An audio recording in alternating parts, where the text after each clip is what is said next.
आज का सबसे बड़ा सवाल, बलूचिस्तान क्यों जल रहा है? पाकिस्तान का सबसे बड़ा प्रांत लेकिन सबसे अशांत इलाका, खनिजों से भरपूर फिर भी गरीबी से जूझता हुआ, आखिर क्यों सुलग रहा है बलूचिस्तान? दोस्तों नमस्कार। आज हम बात करेंगे पाकिस्तान के प्रांत बलूचिस्तान की, जहां दशकों से अलगाववाद, विद्रोह और अन्य सैन्य कार्रवाई का सिलसिला जारी है। यह इलाका पाकिस्तान के कुल क्षेत्रफल का लगभग 44% है, लेकिन आबादी सिर्फ 6% के आसपास। तो सवाल यह है, इतना बड़ा इलाका, इतने संसाधन, फिर भी इतना असंतोष क्यों है? 1947 में जब भारत और पाकिस्तान का बंटवारा हुआ, तब बलूचिस्तान की स्थिति अलग थी। 1948 में इसे पाकिस्तान में शामिल कर लिया गया। कुछ बलोच नेता का दावा है कि यह जबरन विलय था। तभी से केंद्र सरकार और स्थानीय राष्ट्रवादी समूहों के बीच तनाव बना रहा। पिछले 70 सालों में कई बार विद्रोह हुआ। कुछ बड़े विद्रोह, जिनमें 1958, 1973 और फिर 2000 के बाद नया उभार आया। बलूचिस्तान प्राकृतिक गैस, कोयला, सोना और तांबे से समृद्ध है, लेकिन स्थानीय लोगों का मानना है कि इन संसाधनों का फायदा मुख्यतः केंद्र सरकार और पंजाब प्रांत को मिलता है। सबसे बड़ा मुद्दा है ग्वादर पोर्ट। यह बंदरगाह चाइना पाकिस्तान इकोनॉमिक कॉरिडोर का अहम हिस्सा है। सीपेक के जरिए चीन अरबों डॉलर निवेश कर रहा है, लेकिन बलोच संगठनों का कहना है कि स्थानीय लोगों को नौकरी और मुनाफे में हिस्सेदारी नहीं मिलती। सबसे चर्चित संगठन है बलूचिस्तान लिबरेशन आर्मी। यह एक उग्रवादी संगठन है जो बलूचिस्तान की आजादी की मांग करता है। पाकिस्तान और अमेरिका और ब्रिटेन इसे आतंकवादी संगठन मानते हैं। बीएलए ने कई बार सुरक्षा बलों, सीपेक प्रोजेक्ट और विदेशी नागरिकों पर हमले किए हैं। हालांकि संगठन का दावा है कि वे आजादी की लड़ाई लड़ रहे हैं।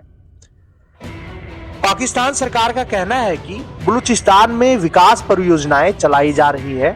सरकार के मुताबिक सड़कें बन रही हैं, बंदरगाह विकसित हो रहे हैं, निवेश आ रहा है, लेकिन आलोचकों का आरोप है कि सुरक्षा बलों की कार्रवाई असंतोष को और बढ़ाते हैं। सभी बलोच लोग अलग देश नहीं चाहते। कुछ लोग ज्यादा स्वायत्तता चाहते हैं, कुछ पाकिस्तान के साथ रहकर विकास चाहते हैं, लेकिन जब तक संसाधनों का न्यायपूर्ण बंटवारा, राजनीतिक अधिकार और भरोसा बहाल नहीं होगा, तनाव खत्म होना मुश्किल है। अब बात करते हैं उन हमलों की जिनकी वजह से बलूचिस्तान लिबरेशन आर्मी अंतर्राष्ट्रीय सुर्खियों में आया। कराची स्टॉक एक्सचेंज हमला 2020 में हुआ। 29 जून 2020 को पाकिस्तान स्टॉक एक्सचेंज कराची में बीएलए के आतंकियों ने हमला किया। हमलावरों ने इमारत में घुसने की कोशिश की, जिसमें सुरक्षा बलों ने जवाबी कार्रवाई की। कई लोगों की मौत हो गई। बीएलए ने दावा किया कि यह हमला सीपेक और विदेशी निवेश के खिलाफ था। कराची यूनिवर्सिटी हमला 2022। अप्रैल 2022 में यूनिवर्सिटी ऑफ कराची में एक आत्मघाती हमला हुआ। इस हमले में चीनी नागरिकों की मौत हो गई। इसकी जिम्मेदारी बीएलए ने ली।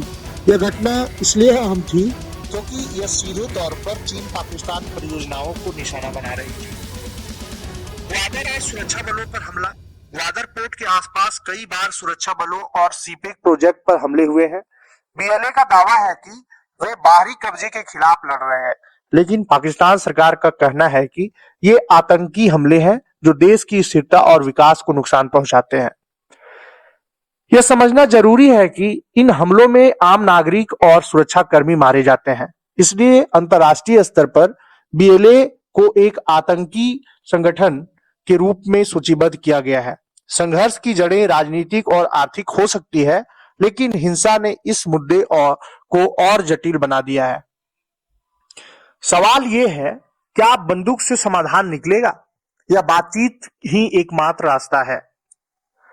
दोस्तों, बलूचिस्तान सिर्फ एक प्रांत नहीं, बल्कि पाकिस्तान की राजनीति, चीन के निवेश और क्षेत्रीय भू राजनीति का केंद्र बन चुका है।